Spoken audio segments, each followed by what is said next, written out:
Hey, it's Bobby here, and I'm going to give you the opportunity right now, if you are the faint of heart, if you're one of those timid souls who some topics make you a little squeamish, then I'll give you this opportunity right now to go ahead and leave the room. That's 5, 4, 3, 2, 1. That was your chance. Today's topic is the shank. And I know that's a curse word for some people. That's like nails on a chalkboard.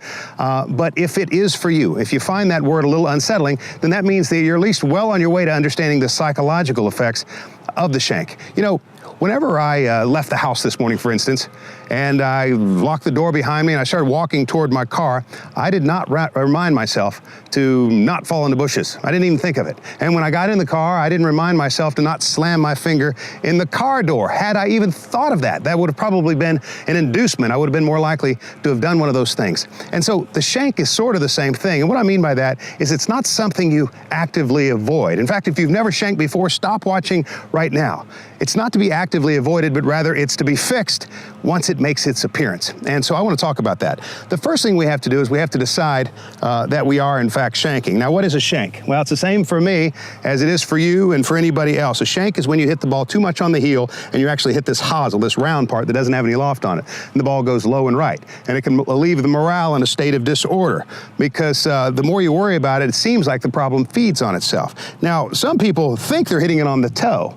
And so if you think about it, if you're hitting it on the toe, then every corrective measure you take only aggravates the problem rather than fixes it. So we've got to make sure that we are, first of all, that's the problem. And here's how you figure out if you're shanking or not, or if you're actually hitting it on the toe. In 95% of the cases, it's a shank. I've got these balls right beside one another, and I've got about enough space for me to put a thumb width in there, not a thumb length, a width, right between these two golf balls. And the way to find out if I'm actually shanking is I'm going to go ahead and hit this inside golf ball, the one closer to me. And if by doing so I accidentally hit both golf balls, then you can be sure that my issue is it is a shank. I'm hitting the ball on the hosel because the toe of the club extended out to hit that other golf ball. That's fine. Now, how do we fix it? Well, it doesn't really, as I say, it doesn't really matter what the cause is because the condition of a shank is always the same. It's the sequence of intervallic events leading up to a shank can be any myriad of things. And so once we know that in fact it is been diagnosed and the problem properly diagnosed is already partially solved, once we know it's the shank, then we set out to fix it. Now, what does your doctor do when you go? He diagnoses and then he prescribes. Well, in the case of this, the diagnosis was we use these two golf balls to see if in fact we are shanking. The nice thing is the prescription for fixing it involves the same thing. We're going to take these two golf balls. Well, now that you know you're shanking, what I want you to do is go ahead and set up these two golf balls again and pretend like you're hitting this ball, the inside ball, with every ambition of making sure you miss that one. This will be a different thing for you because now instead of trying to hit the ball, you're trying to make sure you miss that outside ball. That's great. Now, let's just say you do that, you line up, everything is normal, but yet you still end up hitting both balls. Well, that means you're just not fixed yet. So what do? We take another couple balls out here and we put them there again. And we want to go to a greater extreme to fix this issue. And what I want to do is I want to put this time, I'm going to hit the inside ball again, but instead of setting up normal, I'm going to hit it on the toe.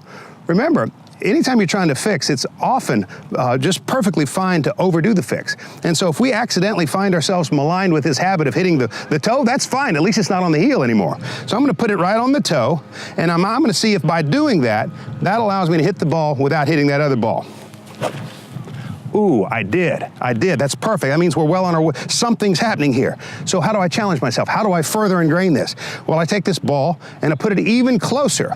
I want to challenge myself. I want to see if I can do it when it's right next to that one. That way I know for sure I'm hitting it on the hosel. Excuse me, on the toe. That wasn't the best shot in the world. I hit it dead on the toe. Let's do that again. Real close together. And I'm going to see if I can. Good, that was a lot more solid. And so once I've done that, once I've had success, once I've hit, 15 or 20 in a row, then I say, you know what, I don't need that other ball anymore. I'm going to see if I can just hit this ball cleanly by itself. And if I do, then you can be sure I'm well on my way to getting rid of the shank. And so what are we trying to do? We're trying to make progress incrementally. Start with two balls, find out if that's your problem, and then continue with two balls until you can find it easy to hit the inside ball without hitting the outside ball, then move the balls closer together, and then once you no longer are fearful at all, take that second ball away, just hit the first one, and you'll find your troubles are gone. All right, thanks for watching. I know that's going to help you.